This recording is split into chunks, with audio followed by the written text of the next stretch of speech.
नमस्कार आदाब, मैं रज़ान सारी। दो ऐसे मुद्दे हैं जो बहुत ज़रूरी और बहुत अहम होते जा रहे हैं। आपको मालूम है कि पूरी दुनिया कोरोना वायरस से लड़ रही है और कोरोना वायरस के जो तादाद बढ़ते जा रहे हैं वो लगभग 1 करोड़ 30 लाख 40 लाख के करीब हो चुके हैं। अब आइए एक सवाल पैदा होता है। अब सवाल ये पैदा होता है कि इसके बीच में हज, जो मुसलमानों का सबसे बड़ा इबादत गाह है और मक्का और मदीना शरीफ में लोग जो है हज करने जाते हैं और मुसलमानों की एक आस्था जुड़ी हुई है। वहाँ पर कुछ दिनों पहले एक फ़ैसला लिया गया था कि हिंदुस्तान और दूसरे अन्य देशों से किसी भी हाजी को बुलाया नहीं जाएगा। जो सऊदी अरब के लोग हैं उन्हीं को हज करने की इजाज़त होगी।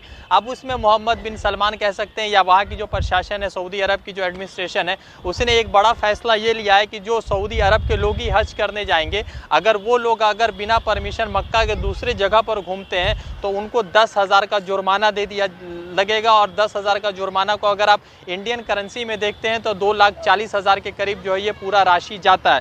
अब सवाल ये पैदा होता है कि जो लोग हज करने जाएंगे या सऊदी अरब के लोग ही हज करने जाएंगे, उनको इस तरह की पाबंदी लगाना क्या ज़रूरी है या क्या सही है। अब दूसरी चीज़ ये है कि पैंडेमिक के इस दौर में जहाँ पर आप कह सकते हैं कि पूरी में जगन्नाथ यात्रा हो सकता है, अगर अमरनाथ यात्रा हो सकता है, तो मुसलमानों का एक पक्ष ये भी कह रहा है कि जब ये सारी चीज़ें हो सकती हैं प्रिकॉशन के साथ, तो हज भी होना चाहिए, मगर एक प्रिकॉशन के साथ। वैसे मोहम्मद बिन सलमान या सऊदी अरब की एडमिनिस्ट्रेशन इस बात को लेकर बहुत सही तरीके से सोच रही है और समझ रही है।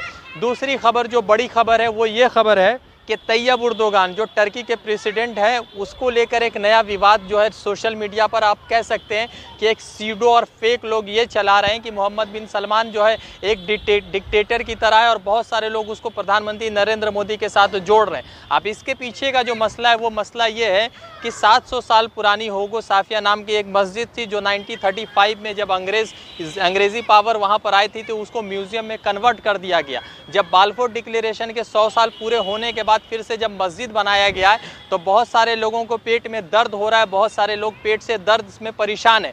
अब पेट के दर्द में क्यों परेशान है वो मुझे पता नहीं। वैसे तैयब उर्दोगान जो है टर्की में अपने लोगों के लिए अगर अच्छा कर रहे हैं और वहाँ के जनता को जो अलग अलग वहाँ पे कह सकते हैं कि ज़्यादा मुसलमान है मगर दूसरे धर्म के भी कुछ लोग हैं वहाँ पे, अगर उनको परेशानी नहीं है तो दूसरे अन्य देश के लोग जो अलग अलग देशों से आते हैं, जिनके देश में खाने की चीज़ें नहीं है, जिनके देश में रहने की चीज़ें नहीं है और टर्की के ऊपर सवाल कर रहे हैं, तो उनका सवाल जायज़ है या गलत है। वैसे टर्की के तैयब उर्दोगान के लीडरशिप में टर्की बहुत आगे गया है। वहाँ पर आप इस्लामिक कल्चर के साथ यूरोपियन कल्चर देखेंगे और वो प्रोग्रेसिव स्टेज में किस तरह से आगे बढ़ा है वो देखने वाली बात है। वैसे ये जो लोग ये सवाल उठा रहे हैं वो उनका सवाल जो है मुझे लगता है बेमानी, क्योंकि अगर 700 साल पुरानी मस्जिद थी और फिर उसको जो है म्यूज़ियम बना दिया गया और अब बाल्फोर डिक्लेरेशन ख़त्म हो गया और फिर से अगर उसको मस्जिद बना दिया गया है तो इसमें कोई हरज की बात नहीं है, ह्यूमन राइट्स है। और अगर टर्की ये करता है तो मुझे लगता है कि जो लोग ये सवाल उठा रहे हैं वो सवाल बिल्कुल गलत है।